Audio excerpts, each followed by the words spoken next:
Yun, parang kailan lang talaga mga idol. Yung pipino natin harvest na. Oh, first picking na natin pipino mga idol. Ito yung ating watermelon, oh. Yan, so malapit ng days from now siguro magpulinit na po tayo sa ating watermelon.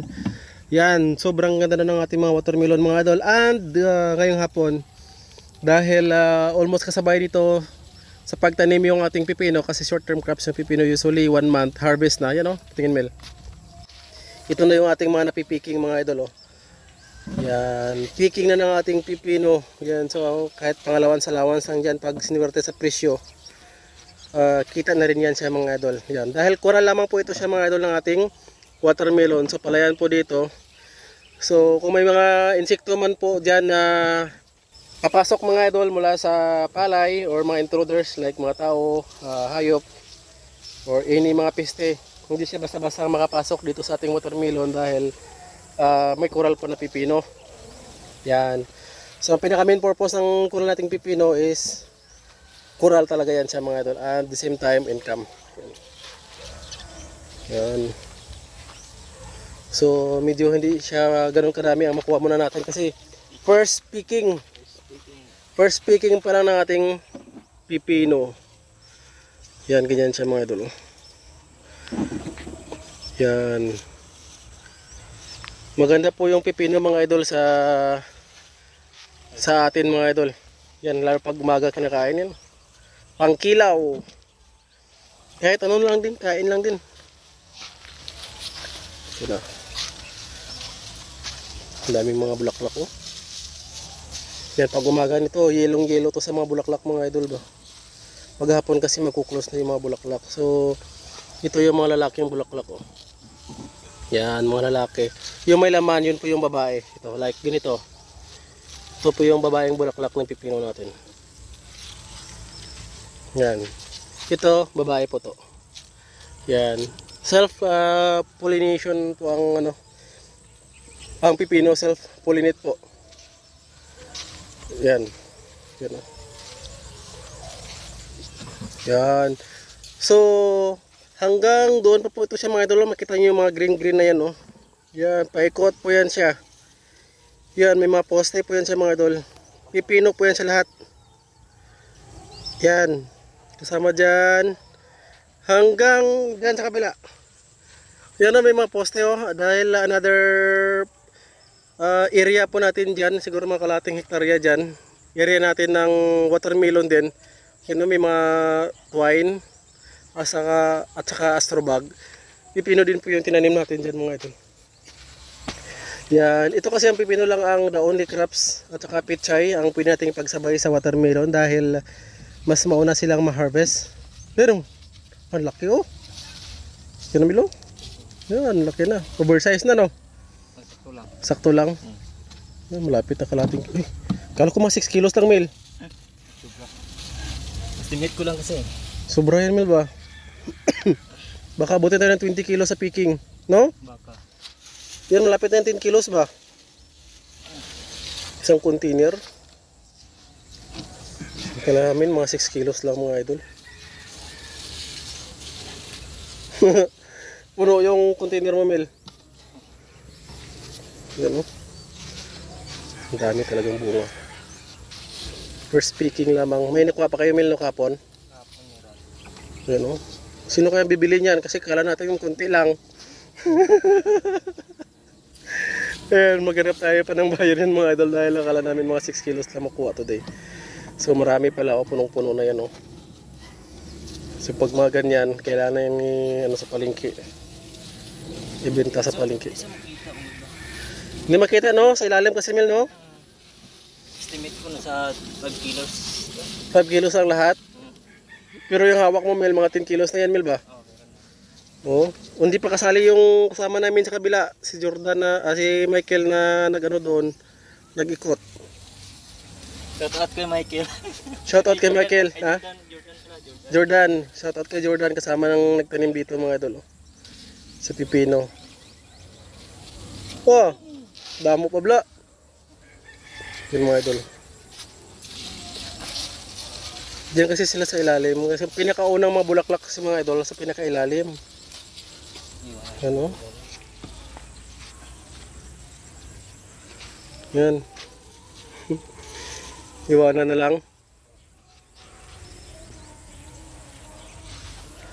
Iwanan. Balikan na lang yan siya mga idol. Ako na lang dala container mill. Sige. Iwanan na lang yung ano. Yung pipino. Yan. Yan. So kamusta pa kayo dyan lahat mga idol? So ito bit-bit natin. Pipino po kayo dyan mga idol. Please comment down naman mga idol para magka-idea po kami kung magkano ang pipino sa inyong lugar.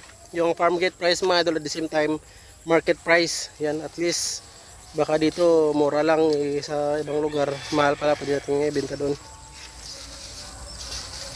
Yan. So sa mga nag-watermelon farming, yan. Pwede nyo magaya yung pagtanim namin ng pipino pero wag naman lahat mga idol. Baka mamaya 5 pesos lang yung kuha sa atin pag lahat tayo magtanim. Yan, pakunti-kunti lang. Sa amin kasi ito, kung ano lang yung area, kura lang po namin talaga itong pipino. Yan. So mga after 2 days Mel, doon ay maraming harvest na. Mga 3 days. 3 days from now. Mga 3 days. Yan, marami ng harvest. Ito Mel, isa. Pwede na. Kailanganin pa. Sige lang, picking pa. 3 days from now mga idol, marami na tayo makukuha dito. Ano? Yan, hanggang doon pa. Hindi pa tayo nakakalahati. Yan, iniwan na natin yung iba.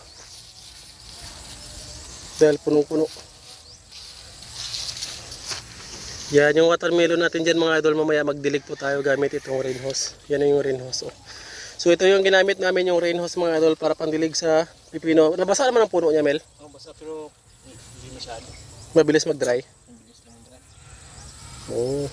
Sobrang init. Sobrang init kasi. So ilang araw na bang walang ulan dito Mel? Mga 2 weeks na. Ha? 2 weeks 2 weeks na? na. Ay, ngayon lang ako nakabalik dito mga idol. 2 weeks na palang hindi nagulan. Tagal na pala no? 2 weeks. So, Yan o. Pipino natin. Watermelon may sudsud na kasi sa puno. Baka pwede natin remedyohan niya sa sunod ng spray no? Subukan kaya natin no? Yung one side no? one side na. Dito no? Oh? Ang taba ng mga sudsud sa bawat punuan no? Yan. Sila kasi ang mag-consume ng mga ano natin, spray na foliar. At the same time, mga buno natin. Ayan, pipino. So kapag nag-spray po tayo dyan sa watermelon natin mga idol, yung kasali na rin itong pipino, di ba Mel? Oo, Kasali na. Pag nag-abuno dyan Mel, abuno din dito, alternate lang. Pero tawag doon ng nabuno namin ng Granules. granules. Hindi siya liquid no. Yan, dami na. Marami kang babalikan ng maya Mel. So, yan, hanggang doon pa mga idol. Oh, yan, makakapal yung pipino natin doon. Oh. Yan, hanggang doon. So, yung watermelon natin. Yan, shout out. 38 pesos ng per kilo ng watermelon ngayon. Pero wala tayong harvest. Sana 14 na pag-harvest natin. Yan, dito tayo. Daan sa gitna mga idol. Dahil maputik. Diyan kasi nadaan yung tubig para pang dilig ng watermelon. So, para hindi na po magigib ng medyo malayo. Diyan po nilagay yung hose. Tapos diyan na po sa kanal kumukuha ng tubig pandilig dito sa ating mga watermelon. Yan ang watermelon natin. Yan, pipino. Yan.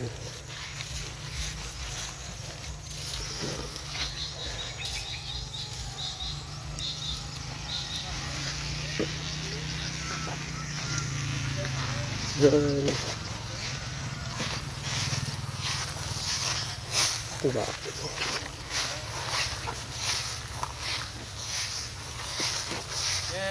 Ay, may hapon. Pipino. Ara yan, namin nga puway ba? Sige, salamat. Okay lang, sige lang. Shout out, oh, kaway, video ko. Ayan. Pinoy Palaboy. Oo. Harvest kayo pipino ah. Ay, salamat. Di mo ni balay? Ara yan, nami. Nahi plaster. Dire kami ah. Sige. Yan, yan ang mga idol oh. Yan. Oops. Yan oh.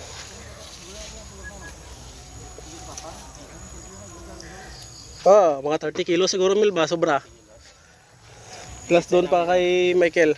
Boss ang pitsay. Ha? Yung pitsay natin. Nasunog yung damo. Pero mga idol mga pitsay yun, nasunog yung damo. Yun, nagplanta na si boss doon. Yan. Isang sako to mil ba? Isang sako. Pipino.